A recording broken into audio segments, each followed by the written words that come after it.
음식이 맛있다는 소문을 듣고 갔는데 실망을 하게 된 식당이 있습니다. 반대로 그냥 지나가다가 들어갔는데 너무 맛있는 집도 있어요. 여러분, 사람도 마찬가지입니다. 들리는 소문에는 참 좋은 사람이다 라고 합니다. 근데 만나보니까 실망이에요. 반대인 경우도 있습니다. 여러분, 우리는 어떤 사람입니까? 소문보다 나은 사람입니까?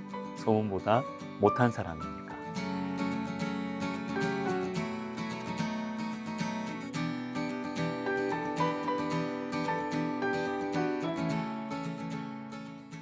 자, 오늘은 허영에 대해서 생각해 봅시다. 본문 1절을 읽어드리겠습니다. 포도주는 거만하게 하는 것이요 독주는 떠들게 하는 것이라. 이에 미혹되는 자마다 지혜가 없느니라. 포도주와 독주가 왜 나쁘냐 하면 거만하게 하고 떠들게 하기 때문입니다. 자, 실제의 모습보다 과대 포장하도록 만든다는 것이죠. 허영입니다.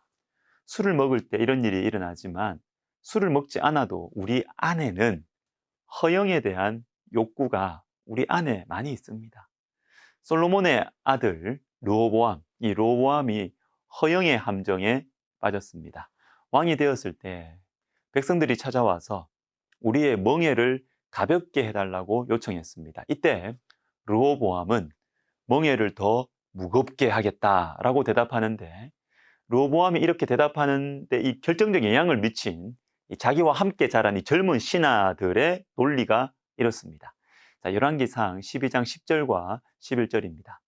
내 새끼손가락이 내 아버지의 허리보다 굵으니 내 아버지께서 너희에게 무거운 멍에를 매게 하였으나 이제 나는 너희의 멍에를 더욱 무겁게 할지라. 이게 참 우스운 말이에요. 왜냐하면 내 새끼손가락이 내 아버지의 허리보다 굵다. 이 말 자체도 우습기는 얘기고요. 내 아버지가 누굽니까? 솔로몬입니다. 가장 강력하고 부유했던 이 솔로몬. 그런데 이제 금방 왕이 된 이 르호보암, 이 아들이 이 훌륭한 아버지보다 훨씬 낫다? 여러분, 르호보암은 지금 허영의 함정에 빠진 것입니다. 자신의 본래 모습과 실력을 제대로 보지 못하고 주변 사람들의 아첨의 마음이 빼앗긴 것입니다. 요한계시록 3장에 나오는 이 사대교회도 허영의 함정에 빠져 있었습니다. 사대교회의 사자에게 편지하라. 하나님의 7영과 7별을 가지시니가 이르시되 내가 내 행위를 아노니 내가 살았다 하는 이름은 가졌으나 죽은 자로다. 이름은 살았다예요. 살았다. 근데 실제로는 죽어 있어요. 영적인 현실, 내 모습은 거의 죽어 있는데 껍데기, 이름, 전통, 소문, 이건 살았대요. 살았다. 자, 그런데 역대하 9장 6절에 보면 반대의 모습이 나옵니다. 내가 그 말들을 믿지 아니하였더니 이제 와서 본즉 당신의 지혜가 크다 한 말이 그 절반도 못 되니 당신은 내가 들은 소문보다 더하도다. 소문보다 더하도다. 스바 여왕이 솔로몬의 지혜에 대한 소문을 듣고 진짜 그런가? 직접 찾아왔습니다. 근데 직접 와서 보니까 소문보다 실제 모습이 더 나은 거예요. 여러분, 이러기가 쉽지 않습니다. 보통은 실제 모습이 소문보다 못하죠. 내 자녀가 또 손주가 한 번 반에서 1등하면 또 한 번 전교 1등하면 부모님과 할아버지, 할머니에게는 영원한 전교 1등이에요. 실제는 그 정도가 아닌데 소문이 그렇게 나는 것이죠. 그러나 여러분, 솔로몬의 지혜는 그렇지 않았습니다. 소문보다 실제가 더 나았습니다. 자, 성문과정이라는 이 사자성어가 있는데요. 소문이 실정보다 지나치다 하는 뜻인데 이 말이 나온 배경은 이렇습니다. 맹자가 평소에 이 물에 대해서 칭찬을 많이 해서 한 제자가 그 이유를 물었습니다. 이때 맹자가 하는 말이 근원의 샘물은 졸졸 솟아올라 밤낮으로 그치지 아니하여 파인 구덩이를 채운 뒤에 앞으로 나아가서 결국에는 바다에 이르기 때문이다. 이게 무슨 말입니까? 물이 훌륭한 이유는 근본이 튼튼한 가운데 앞으로 전진하기 때문이라는 것이죠. 허영이 없다는 것입니다. 근본이 튼튼하다. 본질이 튼튼하다는 것입니다. 물은 실제 모습이 튼튼하다는 것이죠. 그러면서 맹자가 하는 말이 군자는 명성이 실제보다 지나친 것을 부끄러워한다. 성문과정 이렇게 말하는 것이죠. 겉모습, 사람들의 소문보다 근본, 실제 모습이 튼튼한 것이 더 중요하다라는 것입니다. 여러분, 허영은 위험합니다. 왜 위험할까요? 자신을 몰라요. 그러니까 고칠 수가 없고 변화되기가 너무 어렵습니다. 하나님의 말씀에 대해서도 마음을 닫게 되는 것입니다. 여러분, 다른 사람들 생각할 필요 없습니다. 우리 자신은 어떻습니까?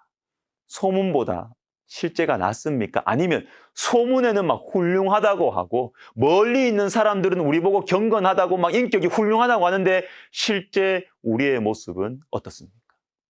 30세에 에콰도르에서 순교한 이 짐 엘리엇 선교사님의 전기, 전능자의 그늘. 자, 이 책을 이제 아내인 엘리자베스 엘리엇이라는 분이 썼는데요. 근데 이 책을 그 딸에게 바칩니다. 근데 이 딸은 아버지가 순교할 때 태어나지도 않았고 엄마의 태중에 있었던 유복녀였습니다. 발레리라고. 근데 이 엄마가 이 책을 딸에게 바치면서 이런 말을 합니다. 들어보십시오. 아버지의 글을 통해 언젠가 너는 내 기억에 없는 아버지를 알게 될 것이다. 내 글로는 어림도 없는 일이다. 그렇게 아버지를 알게 되면서 너 또한 아버지가 사랑했던 분을 사랑하고 신실하게 따르게 되기를 기도한다. 자, 여러분, 저는 이 부분을 읽으면서 충격이었습니다. 내 글로는 어림도 없는 일이다. 보통 전기라는 것은 실제 모습보다 부풀려지잖아요. 실제보다 더 훌륭한 모습으로 사람을 그리는 것이 전기 아닙니까? 그러나 내 글로는 어림도 없는 일이다. 사랑하는 딸아, 언젠가 너도 알게 될 거야. 네가 한 번도 본 적이 없는 너의 아버지가 얼마나 주님을 사랑했는지, 얼마나 그분을 신실하게 따르려고 애를 썼는지 이 전기, 이 책에 있는 글로는 네 아버지의 중심과 신앙과 삶을 다 표현할 수가 없어. 이 말이죠. 여러분, 참 부러운 인생입니다. 우리는 대부분 소문보다 실제 모습이 못하잖아요. 그러나 여러분, 늦지 않았습니다. 좋은 일 하나 한 다음에 여러 번 여러 사람들에게 말하는 인생을 우린 이제부터는 좀 절제합시다. 그 대신 은밀한 중에 보시는 하나님 앞에서 선을 행하는 것입니다. 주님의 병에 우리의 눈물을 담아두는 것입니다. 썩지 않고 더럽지 않고 쇠하지 않는 하늘 창고에 우리의 재물, 우리의 열정, 우리의 헌신을 쌓아두는 것입니다. 소문보다 나은 인생, 저와 여러분이 충분히 투자할 가치가 있는 인생입니다. 기도하겠습니다. 하나님 아버지, 참 영원하신 주님의 가슴에 새겨지기를 소원하는 마음, 주님 우리에게 주시옵소서. 그래서 소문보다 실제가 더 나은 저희들 되게 하여 주옵소서. 예수님의 이름으로 기도하옵나이다. 아멘.